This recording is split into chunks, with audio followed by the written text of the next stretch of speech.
These are some Dinar Guru updates, starting off with Sandy Ingram says President Donald Trump has ignited a firestorm in the Middle East with a dramatic executive order that abruptly ends Iraq's waiver to buy gas from Iran. This high-stakes move intends to choke Iran's economy and its nuclear ambitions, is sending shockwaves through Iraq's fragile energy sector and threatening to plunge the country deeper into political and economic chaos. Baghdad is scrambling for alternatives. Financial transactions are also under siege. Washington has cut off Iran's access to Iraq's financial system, leaving Iraq desperate for a workaround, including a potential shift to Russia's payment system.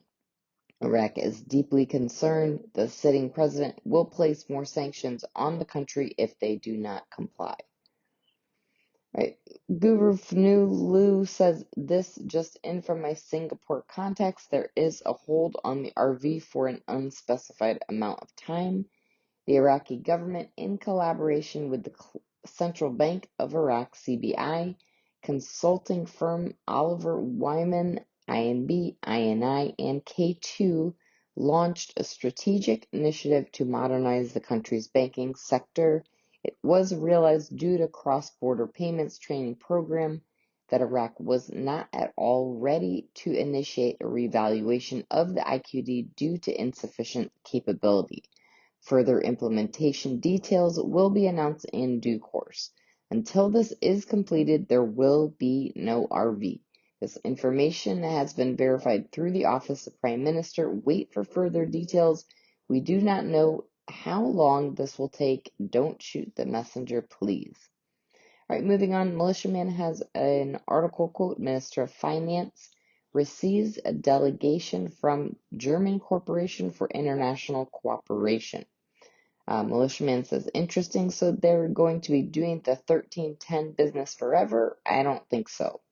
Another quote, in the presence of sectoral bodies from Central Bank of Iraq, Federal Integrity Commission, Financial Supervision Bureau, and the General Authority for Customs and Taxes at the ministry's headquarters.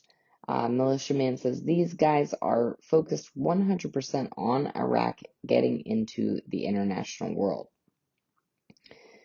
All right, Mark Z via PDK says, is it possible we will see something Monday morning? Mark Z says, it's possible, but stay calm. There are a lot of moving pieces right now. There have been tons of comments from groups and contacts in Reno that have suddenly awakened. It is busier than we have seen it in years. Reno contacts are very optimistic. All right, Samson has an article, quote, Iran confirms continued gas exports to Iraq despite U.S. sanctions. Another quote, the National Iranian Gas Company confirmed the continuation of gas exports to Iraq despite circulating news about the United States canceling. All right, Frank26 says this is a speculative investment. A bank is not going to tell you you're going to be rich. A bank is not going to tell you on this day you're going to be rich. A bank is not going to tell you this is the rate you're going to get. Do you understand? Good. All right. Lastly, I've got Claire with an article, quote, U.S. threat to punish Rafidane may destroy dollar salaries and push Iraq into isolation. Another quote, Professor of International Economics Nawar al-Sadi says, if sanctions are imposed on Iraqi banking system, the effects will be broad and profound, as this will lead to major disruption in the Iraqi economy, especially since Iraq relies almost entirely on the American financial system in its international dealings, whether through transfers or reserves in the U.S. Federal Reserve, and any restrictions on these dealings will lead to a severe shortage of dollar liquidity, which will increase the demand for the dollar on the black market, thus raise its exchange rate against the Iraqi dinar.